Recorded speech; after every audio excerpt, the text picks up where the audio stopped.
la lumière va être apportée. Pour tout ce qui concerne les individus privés, il leur appartient à eux d'apporter la lumière ou éventuellement à la justice. Est-ce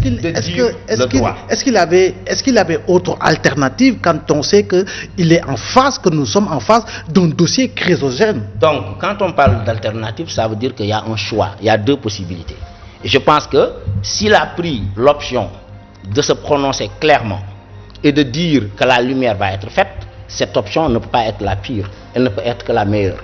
La pire option, la mauvaise qu'il n'a pas prise, et c'est une manière de le saluer aussi, c'était de dire que c'est une brise, que ça ne signifie rien, comme on l'a entendu un fameux juillet 2011 de la part du président Abdoulaye Wade. Mais ici, nous avons un chef de l'État qui a écouté le peuple, qui n'a même pas attendu les manifestations, qui a les outils et les informations pour savoir si tel sujet d'actualité préoccupe le peuple dans ses bases, dans ses fondements.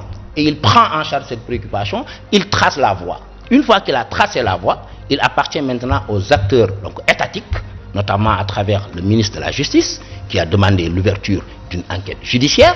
Et je tiens à saluer l'ensemble des citoyens qui sont allés répondre un peu à la justice. Comme il est prévu que M. Alioune Sall soit auditionné par la DIC.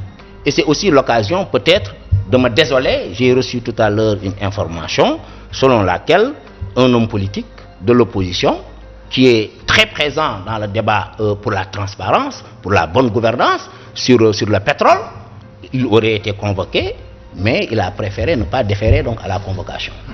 En l'occurrence, Ousmane Sonko. Donc ça aussi, c'est quelque chose qu'il faudrait regretter.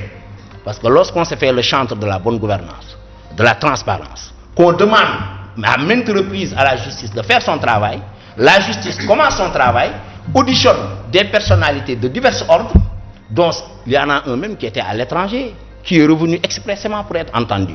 Mais que M. Sonko se contente, d'après les infos que j'ai, d'envoyer juste des documents aux enquêteurs et de se dire que je ne vais pas déférer à cette convocation. Ça aussi, il faut le regretter. Alors, pour en revenir un peu à la démission de Aliou Sall, est-ce qu'on peut croire qu'il a cédé à une quelconque pression, que ce soit peut-être côté peuple ou côté présidence, parce qu'on l'a vu soutenir qu'il ne démissionnerait pas, parce que justement, il n'avait rien à se reprocher. Qu'est-ce qui s'est passé entre-temps? Mais pour moi, c'est une forme de maturité qu'il faut saluer. Le simple fait pour un responsable et un décideur d'avoir sa conviction personnelle, consistant à dire qu'il n'a rien fait qu'on puisse lui reprocher. Mais que malgré ou en dépit de cette conviction forte, personnelle, qu'il se rende compte que le peuple demande à ce qu'il agisse d'une certaine manière, que le peuple lui demande de se mettre totalement à la disposition de la justice, et que M. Sall écoute et entende le peuple, je me dis que moi, c'est positif. Je préfère cela plutôt à quelqu'un qui n'écoute rien, qui n'entend personne et qui n'en fait que sa tête. Donc, c'est une démarche pour moi qui s'inscrit dans une logique, non pas de crainte ou de peur, mais de maturité. Savoir écouter les autres, savoir les entendre, savoir les comprendre et avoir l'humilité, justement, de remettre en cause ces points de vue initiaux. Donc ça, pour moi, c'est vraiment quelque chose qu'il faut saluer. Et je pense que c'est très important. Parce que, Abdoulaye, ce pays nous appartient à nous tous. Il nous revient à nous tous de construire une dynamique qui fera de telle sorte que, quand il y aura des situations similaires, que l'on attende des actes similaires. La démocratie, c'est un processus continu, perpétuel. L'acte que Aliou Sall a posé va constituer une sorte, pour moi, de jurisprudence. C'est comme ça, pas à pas, que l'on va gagner ces batailles démocratiques, que l'on va contribuer à ancrer chez l'homo sénégalistes des comportements et des pratiques positives à saluer. Pour le reste, maintenant, la justice a commencé son travail. Comme je le dis souvent, le temps de la justice n'est pas le temps de la politique.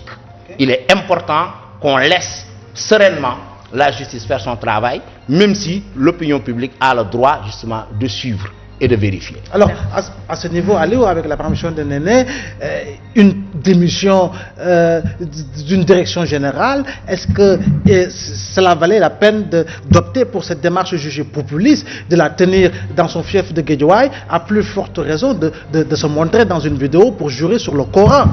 Vous savez, M. Thiam, il a fait état de l'attitude, mais vraiment l'attitude que M. Mamadou Seck a eue à l'époque.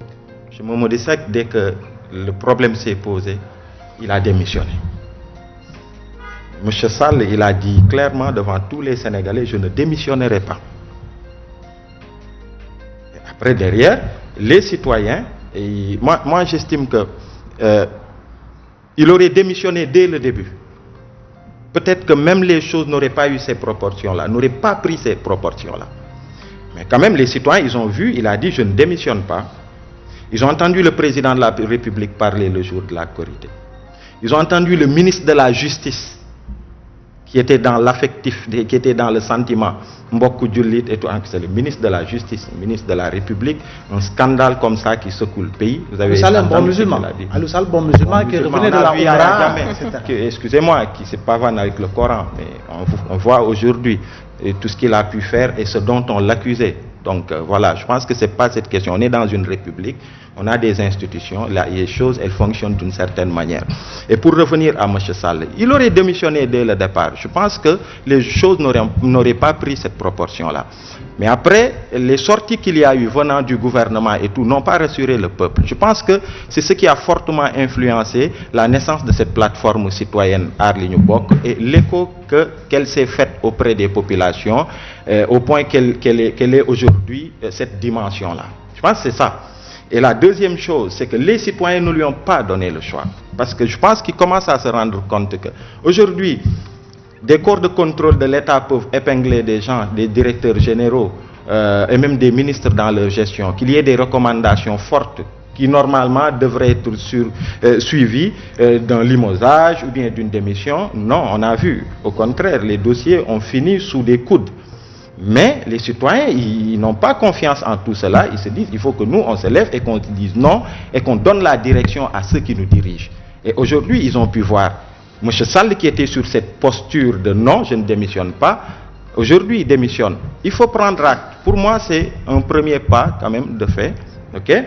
Maintenant, l'important, c'est qu'est-ce que la justice de notre pays va faire. Parce que ça aussi, c'est une autre paire de manches.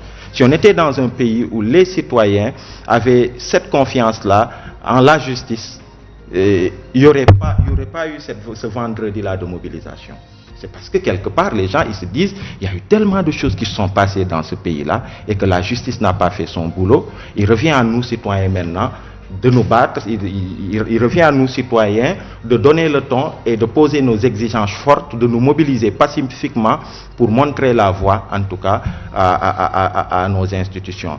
Donc, et moi, je pense qu'une démission, encore une fois, vous savez, cette propension à croire que le spectacle et la communication peut tout régler, ça peut faire l'effet boomerang. Vous êtes du métier, il est un professeur en droit et en communication, il le sait aussi. Tout n'est pas comme. Je pense qu'hier, ce qu'on peut retenir, c'est la démission.